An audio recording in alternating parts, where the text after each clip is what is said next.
Hello and welcome to Thoughts on Rice, a podcast hosted by the University of California Cooperative Extension Rice Advisors.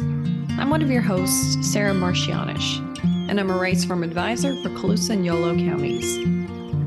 I'm Whitney Brim DeForest. I'm the Cooperative Extension Rice Advisor for Sutter, Yuba, Placer, and Sacramento counties.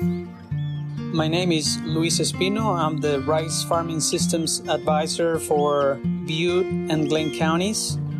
I'm Michelle Leinfelder-Miles. I'm a farm advisor in the Delta region. I work on all sorts of field crops, grains and forages, but one of those is rice. And the counties that I cover are San Joaquin, Sacramento, Yolo, Solano, and Contra Costa counties. Together, the UCCE Rice Farm Advisors seek to provide relevant, topical, research-backed information relating to California rice production. In this episode, Luis Espino gives us a rundown on stem rot, one of the main diseases of rice in California. Now, one disease that can be found in practically every rice field is stem rot. This fungus causes the tillers to rot at the water level, and when severe, it causes blanking and lodging. Now, at the time of recording, the fields around us are, for the most part, either starting to drain, well underway, or even starting to harvest the 2025 crop. This is the time of year when we take our tiller samples to rate for diseases like stem rot, so that we can evaluate the effects of different fungicides applied earlier this year, at approximately mid-tiller. While this doesn't allow for recommendations for the current season, this does give perspective and guidance on what to expect in the coming season. Here to tell us more about stem rot, some of the management techniques, and some of the current research involving this disease, here's Luis Espino.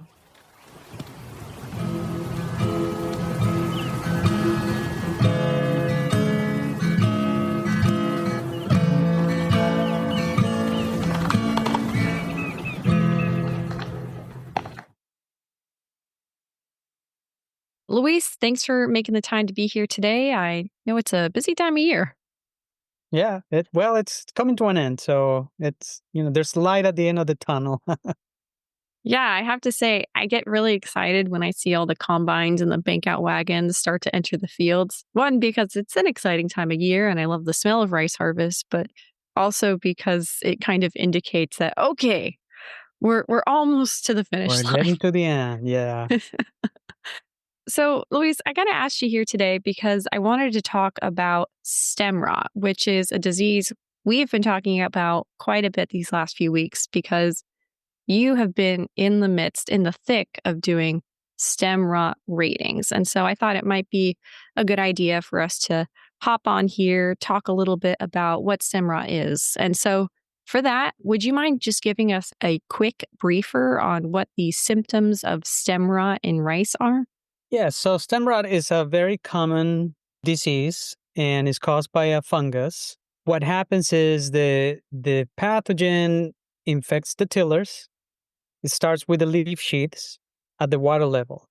And then the lesions it causes are these black, blotchy spots on the leaf sheaths. And as the disease gets more severe, it penetrates those leaf sheaths into the tiller, and if it gets very severe, then it reaches the culm, which is the main stem. That's after you peel all the leaf sheaths on a tiller, you end up with the main stem. That's what we call the culm, and that gets infected, and then that can get all rotted. And once that happens, you start getting a lot of blanks. The stem, the tiller, then also becomes weak, and you see a lot of lodging.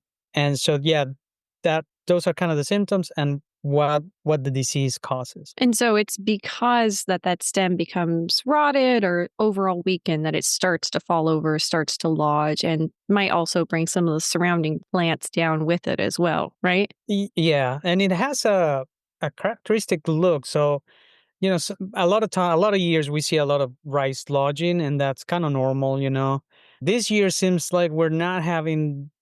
It's not going to be a lodged year. Like there's not a lot of rice down. I'm sure there'll be some. But when it's caused by stem rot, it doesn't look flat. So when the rice lodges, typically where at the point where it's rotted, the tiller, because of the stem rot, that's where it will kind of bend, and so it gives it a more not a uniform, but there's a pattern to it. So you see these ups and downs on the field. Some of the stems are kind of up, but then the rest of the tiller is down, and so that can be a pointer to that what's causing it is not just regular lodging, but caused by stem rot. Yeah. I mean, we know stem rot's incredibly common. You see it in almost every rice field, but is there a reason why it's so widespread? I mean, how does the disease spread once it's established? Well, that's a good question. So typically, yes, we see stem rot in every field. So the level of stem rot varies, but all fields have stem rot, so it's pretty widely distributed. Now, I think over the years, the disease can get worse because what happens is the pathogen, when it grows inside in the tiller, and towards the end of the season, actually, right now, if you pick up a few tillers that have stem rot and you peel them, you will see these, they look like grains of sand, but they're black. And those are the resting structures of the pathogen. Those are called the sclerotia. And so these sclerotia are able to survive in the residue and in the soil as well. And then as they accumulate, then the disease becomes more severe. And there's research from back in I believe it was maybe the late 80s, where they did the work where they recovered the sclerotia from the soil and then related that to the level of severity of disease in the field. And as you had more sclerotia, the disease was more severe. And so over the years, and this might be related to, when we stop burning, this disease it started to become more apparent. Over the years, those sclerotia, you accumulate them and you get more and more if you're not doing anything to avoid that development, right? And so that's how you get to some fields where you have high levels of stem rot. So if you're not doing anything to manage that residue in a way that completely decomposes it or removes it from the field, the sclerotia are hardy enough to survive the winter, reproduce, and potentially cause more of an infestation of stem rot in the Yes. next year. Yeah, so those sclerotia, Bob Webster, who was the pathologist, back in the day, they determined that sclerotia half-life is almost 2 years. Wow. So they can survive quite a bit of time in the soil. And like I said, as they accumulate, then the disease is worse and worse. And so, there was a study they did where they would have fields where they didn't do any straw management versus fields where the straw was incorporated and then the field was winter flooded, and other fields, well, and then burning, and other fields were burned. And so where you had the least accumulation of sclerotia was where you were burning, because you were getting rid of all the residue, including the sclerotia. Then on the winter flooded, with the residue incorporated, that was kind of medium. And then where you had the most accumulation was in fields where nothing was done. The straw was left on the surface and then just worked in the spring. So that's where you had the most. So, and depending on the winter, the degree of decomp that you get varies. And so the better decomp you get, it helps reduce the amount of sclerotia.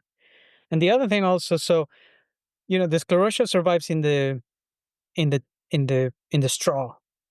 Also it can also survive in the soil, but the sclerotia is going to be in the straw. And once we get into those maybe late February, early March days, and it starts warming up a little bit, those sclerotia can germinate, and they feed on that straw and then produce more sclerotia. And so that's why it's so important to try to get rid of that residue, because then you don't get that increase that can happen during the late winter, early spring. Okay. Yeah. So, I mean, it sounds like burning used to be one of the best ways for us to reduce the amount of inoculum in the soil. Obviously, we've talked about this before, you and I. Burning, at least in large scale acreage, is no longer that viable of an option, at least in the vast majority of the rice acreage. I think CARB only allows about 20% of the rice acreage, and then there's a certain amount of acreage each county gets. And so it's definitely eliminated. Growers have had to look into different methods of decomp in order to remove their straw and try to account for any disease management. Yeah, and I think, burning, I mean, we always knew that burning was a positive in terms of disease management because, we were getting rid of all that sclerotia. And there's also aggregate sheath spot, which is another very similar disease that also, survives via sclerotia in the soil and then blast and to a point back. And so, yeah, we always knew that burning was was good for disease management, but since we lost that, I think we've seen disease management become more important, and maybe the impact of some of these diseases that in the past were not that impactful, we're seeing them become a little bit more concerning.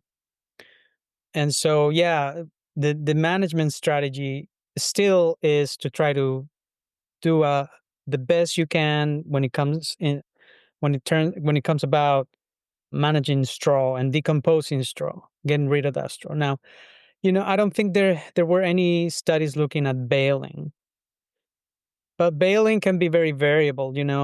It depends on at what height you're cutting that straw, and even when you bale, you're cutting as low as you can. There's going to be a lot of residue left in the field. Theoretically, removing residue with sclerotia would be positive, but to what degree, I don't know. It's going to depend on how low you can go with the bale with the baling, how low you can cut. And then what you do with your stubble as well. And then that's just another pass to get in before winter. So a lot to worry about. Right. Maybe if you burn that stubble, that might work out to be as effective as a burn, a regular burn. And if you can't get in burning, maybe you stomp it, I guess, if you can. But Yeah. But I don't know to what degree, growers that are baling, are they still, too concerned about trying to get that stubble incorporated and worked? we've talked a bit about some of the management options that are available. And first and foremost, of course, is just straw and straw decomp. But there's also a factor that fertility can play, at least when it comes to the incidence of stem rot. And I understand from some of the work that you and Bruce have done is that excess nitrogen can actually increase the severity of stem rot. Would you care to touch on that a little bit? Yeah. So, and then again, we've also known this from back from Webster's days. Yes, excess nitrogen. So if you have high levels of nitrogen, you will have higher stem rot. And you typically see it just like with blast. You see it on the headlands where there's overlaps. That's where you would typically see more stem rot because you have more nitrogen. But the other nutrient that's important is potassium. And I, every time I talk to growers and PCAs about stem rot, I always tell this story where, I was working with a grower that had a really severe stem rot field, and, yield was in the 70s or so. And, we did trials for a couple of years, try different fungicides, different timings, and nothing seemed to make a difference. And then one year they realized they were low on potassium. And so, and I didn't think of that, but they, addressed that issue and increased their potassium fertility to a level that, was recommended. And then the stem rot kind of went away. It didn't go away completely, but their yields went up, back to the 90s or so. So yeah, potassium it's a really important nutrient when it comes to stem rot. And usually in fields where there's potassium deficiency and you see the symptoms, you're also going to find either a lot of stem rot or a lot of aggregate sheath spot, which is the other tiller disease that's also affected by by potassium. And does it matter? I know in some of the work you've put out, you've noted specifically that surface applied potassium fertilizer is reported to reduce rice stem rot development. Is there any other type of application of potassium fertilizer that you've looked at? Oh, I see. Like thinking about maybe foliar fertilizers? Yeah, has there been anything you've looked at with that? You know, no, we haven't. I don't think there's any data showing, I mean, any other type of fertility that would, either way, like that works or not. Yeah, the work that was done earlier was looking at, well, I would have to look at what they use, but it was just, yeah, dry fertilizer, you know.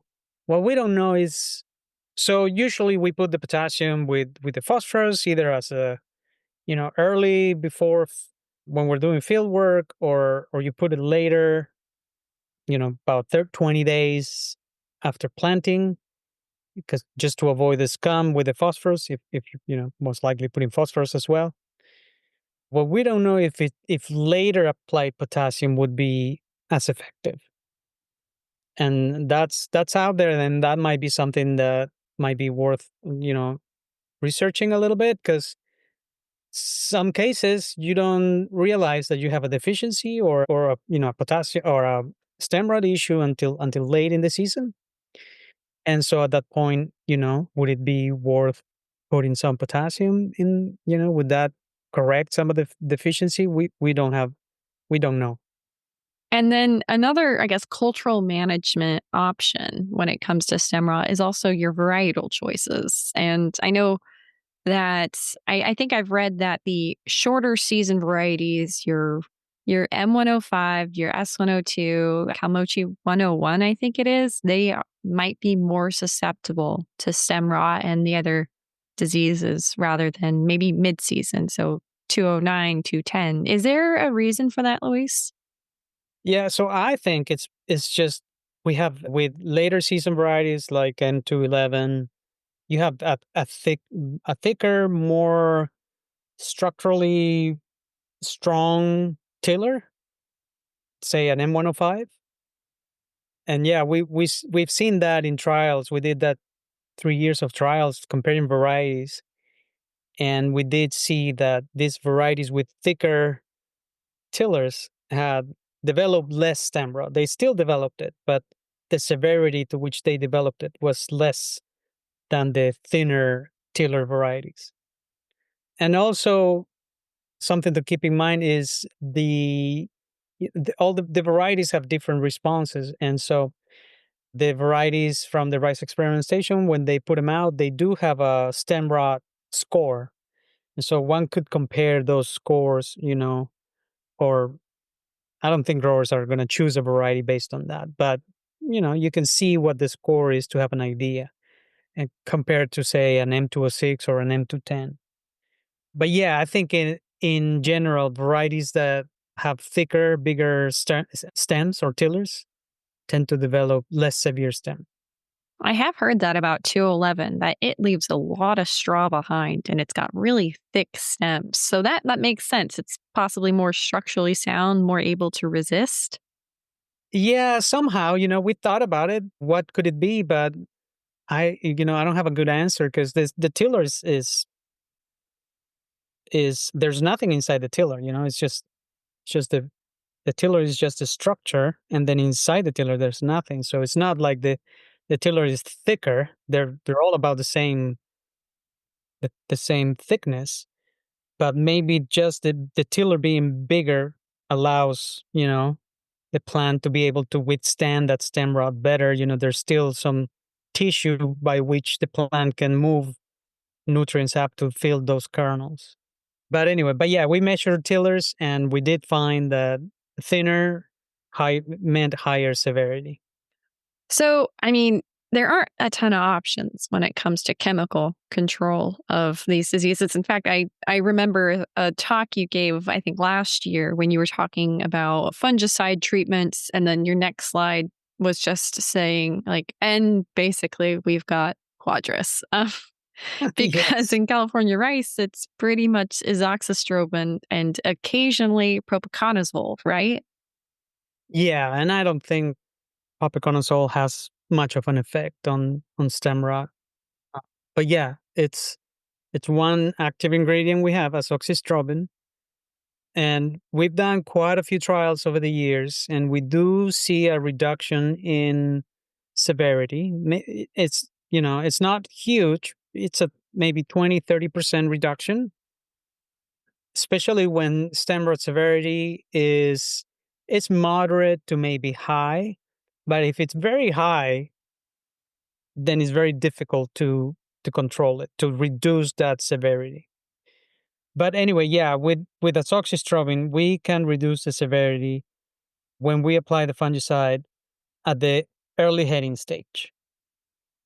So sometime in between when you got that boot split and the first few panicles are visible above the canopy, that's about the time when if you do an application, you'll have a reduction in severity. For many years, we thought that putting the fungicide early, like maybe with propanil at propanil time, would be more effective because at that time, you don't have a canopy that's as thick as later, and so you can actually get the fungicide down at the water level. But all the trials we've done, rarely do we see a benefit when we put it at that time. So it could be that it's a little bit too early. Reviewing the information that's out there, the stem rot seems to be or infects the plant at about PI. So propanil time's a little earlier than that. So maybe it's a little too early, and there's not enough residual effect to protect. But the fact is, yes, we don't see much benefit early. The benefit is at early heading, which I think works well because that's also the blast timing in case blast was a problem. Mhm. Two birds, one stone. You're taking care of your diseases at the same time, Yes. or Right. trying to anyway. Yeah. The other disease, that like I said is similar is aggregate sheath, but that one, yes, if you apply early your at propanil time, the azoxystrobin, we do see a benefit there. Aggregate sheath spot is much easier to control than stem rot, I think. We see a much a higher or yeah, a higher efficacy of the fungicide when trying to reduce aggregate sheath spot levels. And, in general, we don't have a lot of very severe aggregate sheath spot, so the levels of disease that are out there, it's not very high. So maybe that's why we see, more efficacy. But yeah, it's a little easier to manage that. But yeah, so yeah, that's the timing for stem rot is early hitting. And then when it comes to monitoring in your fields and then figuring out when to treat, if you need to treat at all, what does it mean when we say, like, when do you monitor for stem rot? What does that look like? And then do we have treatment thresholds for this disease? Yeah, so the monitoring, I've been working on that for a few years now. And so typically the way we determine the severity level of a field is we take samples at drain time. We cut tillers, then rate them, and then we know the severity. Now, growers, PCAs, they're not going to do that because it takes a lot of time. And, at that time, all you get is information maybe for next year. Yes, there's a lot of stem rot in this field. You might want to do a better job of straw management or incorporate a fungicide in your program and or consider that stem rot's might be an issue. So what I've been doing is trying to relate stem rot incidents early at about the boot stage. So before a treatment would be done with our ratings at drain time. And there seems to be a relationship. We're still doing it this year, so this might be the last year we've done it. But in the what we have done so far, I've seen that if you get about half of your tillers with stem rot lesions at the boot stage, then that's going to mean you're going to have a lot of, well, 100% of tillers with stem rot at drain time. So that would be a way to kind of monitor for stem rot. Is you can go at the boot stage, look at your tillers, and if you're seeing 50% of them with stem rot, then you might want to think, okay, maybe you need to do something. And so we're still refining this. Like I said, we're doing the another year of trials, and hopefully, next year or in a couple of years, we'll have something more solid. But that's what I've been sharing with the PCAs and growers right now. So about 50% at boot time. Or if you're just looking at drain time, just kind of checking things and seeing, what the crop's going to be like. If all your tillers have stem rot lesions, you're probably at a high severity of stem rot. And so you might want to consider, trying to burn or, trying to really up your straw management. And when you say that the tillers have lesions, is there a certain severity of those lesions or severity of the disease incidence that has any relation to that?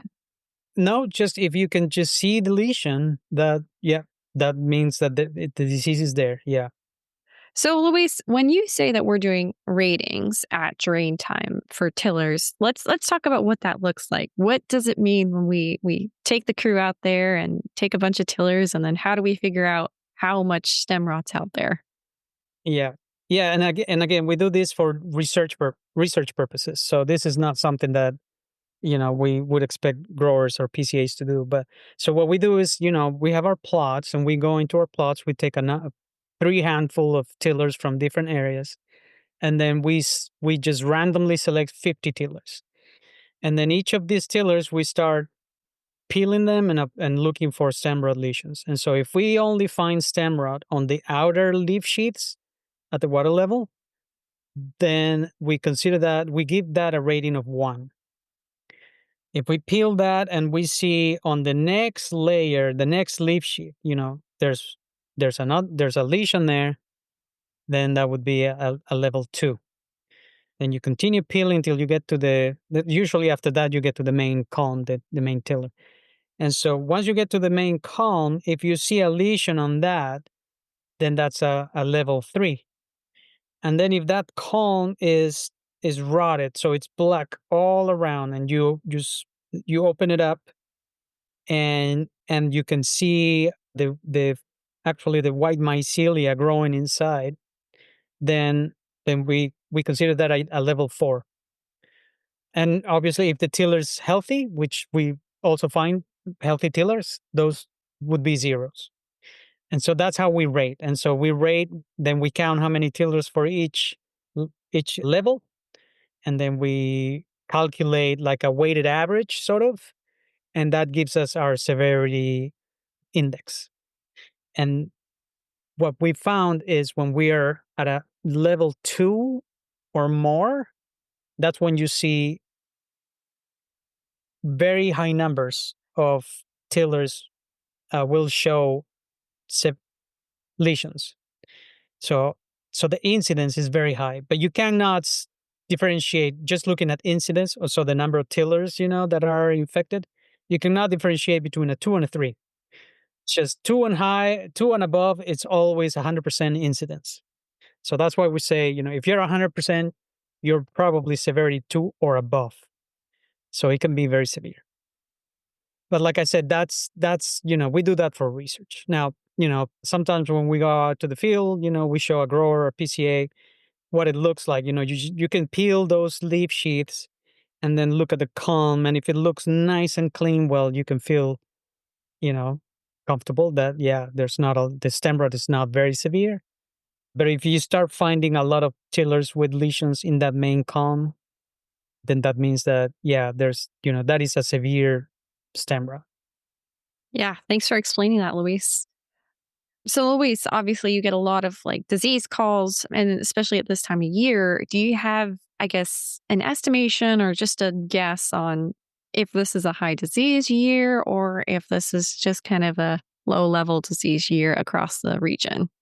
Well, I see. In general, not just stem rot. So, real quick, Bacony is still around. Nothing that would, I think, affect yields, but still something that's an eyesore early on. You see all these plants that are, you know, obviously affected by Bacony, and it can be a concern. But like I said, nothing that would cause a yield reduction.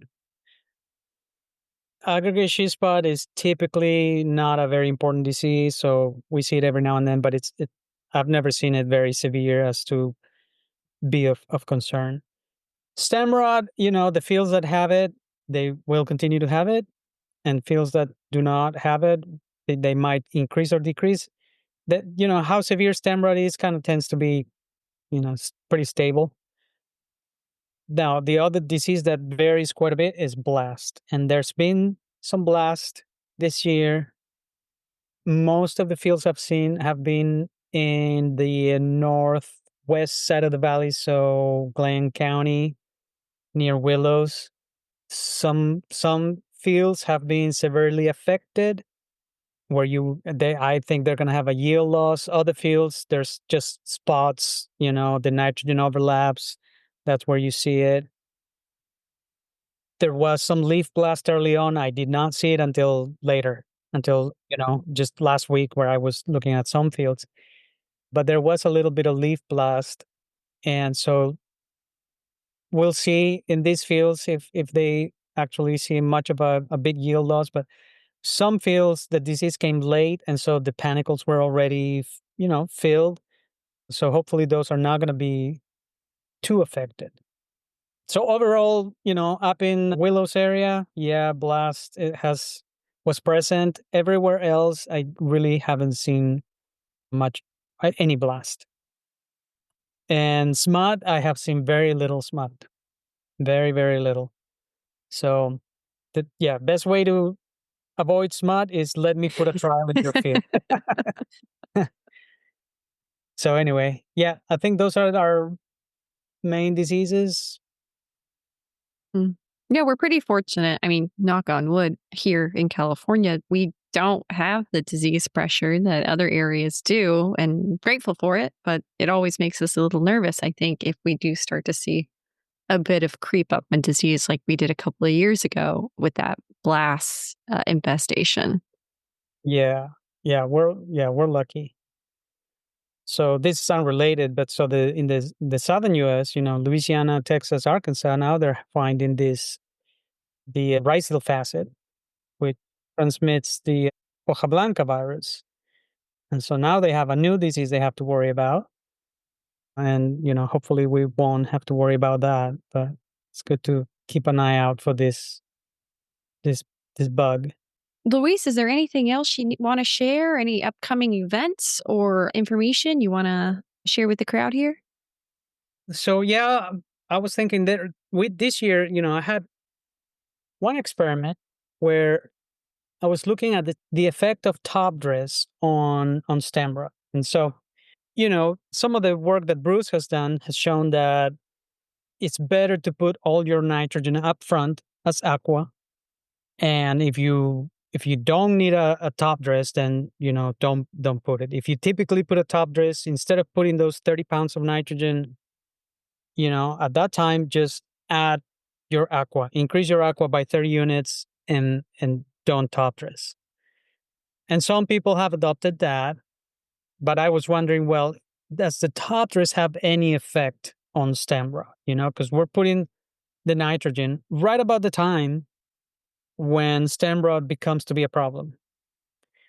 And so, yeah, I had a small trial, at the station in Biggs, and I've looked at some of the data, and, It's not significant, but in all the plots where we put a top dress, the stem rate was slightly higher. And in plots where we didn't put a top dress, we just put all the nitrogen initially as aqua.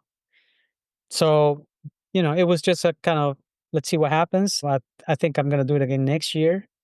Any events or anything, Luis, or any resources you want to point people towards? Well, so we have our fact sheets, and there's a fact sheet on tiller diseases, so stem rot and aggregate sheath spot. There's a fact sheet on potassium as well. And I've been directing growers PCAs to those when, we get calls about disease management. And events. I don't think that we have anything coming up until our winter grower meetings. Yeah. Okay, Luis. Well, thank you so much for making the time. All right. Yeah, no problem. This is fun.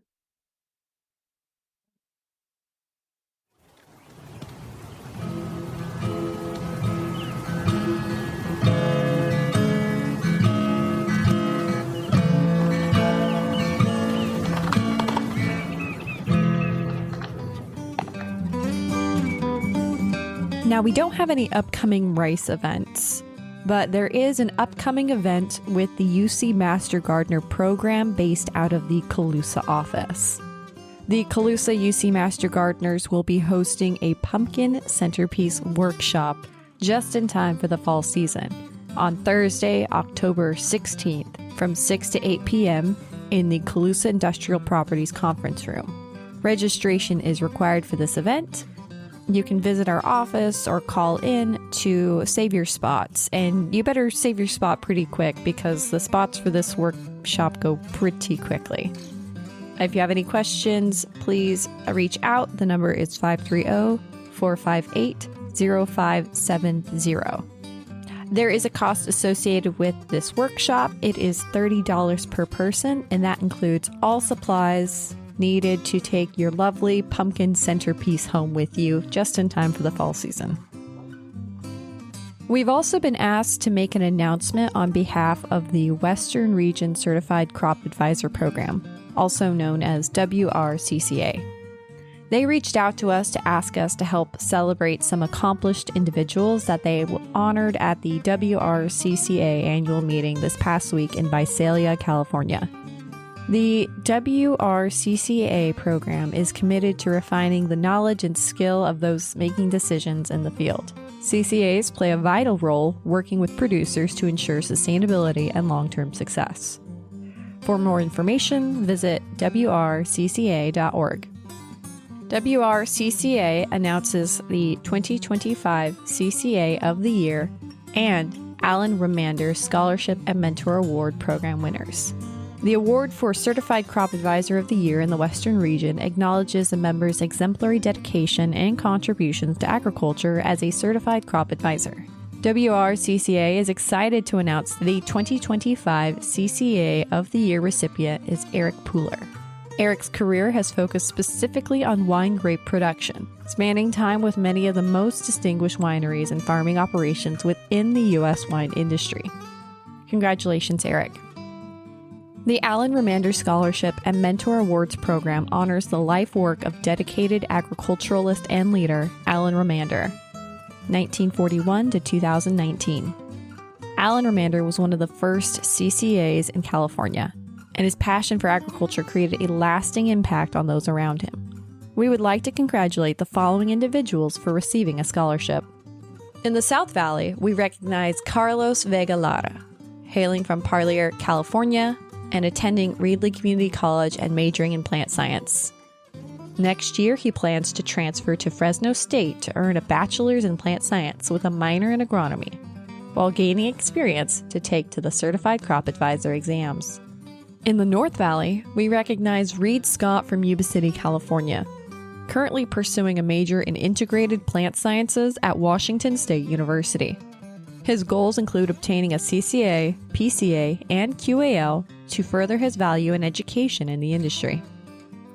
In the desert region, we recognize Josette Clark from Yuma, Arizona. presently enrolled at University of Arizona with a major in agricultural systems management. She plans to become a CCA as she graduates in 2026. In the coastal region, we recognize Roberto Lopez from Oakdale, California, currently pursuing a degree in agricultural science with a minor in plant protection at California Polytechnic State University, San Luis Obispo. Looking ahead, he plans to continue combining hands-on farming experience with agribusiness insights to support innovation, sustainability, and workforce development across California agriculture. We congratulate all these scholarship winners for their achievements. Mentor awards are granted to exceptional professors who teach agronomy-related coursework. Our Mentor Award recipient is Dela Melendez, adjunct professor of plant science at Los Angeles Pierce College. Delia is a student of Pierce College herself and has associate degrees in both horticulture and landscape design, and a bachelor's degree in horticulture from Oregon State University. With the honorarium grant funding, these students will benefit by applying it to 2 student projects at Pierce College. Both projects provide the students with opportunities to experience hands-on learning and to gain knowledge about various aspects of agronomy as applied to a practical situation. We congratulate the Mentor Award recipient, Delia Melendez. WRCCA is proud to announce the recipient of the 2025 Distinguished Service Award. This award acknowledges a retired Certified Crop Advisor, CCA, who has dedicated their career and volunteer time to the CCA program in agriculture industry. WRCCA is excited to announce the 2025 Distinguished Service Award recipient is Fred Strauss. Fred Strauss began his career as a pest control advisor and was an active member of the California Association of Pest Control Advisors, or CAPCA. He was recognized as a CAPCA Member of the Year in 1991 for the time and effort he generously gave to the organization. When the Certified Crop Advisor organization was established in 1992, he was among the first to get certified. He was later asked to serve on the CCA board, holding various positions including chairman. For many years, Strauss spearheaded the marketing efforts of the Western Region CCA program, manning booths and prioritizing the growth of the organization. He eventually began working with Western Farm Service, which is now known as Nutrien. After retiring, he remained engaged in the industry, volunteering with the International Certified Crop Advisor Board. Advisor Strauss is well known in the industry for his kind demeanor, passion for the CCA program, and the ability to have an engaging conversation with each person he interacts with. Congratulations to Fred Strauss. Remember, like the growers like to say, have a rice life. Mention of an agrochemical does not constitute a recommendation, merely the sharing of research findings. Always follow the label. The label is the law. Find out more at ipm.ucanr.edu. The views, thoughts, and opinions expressed are the speaker's own and do not represent the views, thoughts, and opinions of the University of California. The material and information presented here is for general purposes only. The University of California name and all forms and abbreviations are the property of its owner, and its use does not imply endorsement of or opposition to any specific organization, product, or service.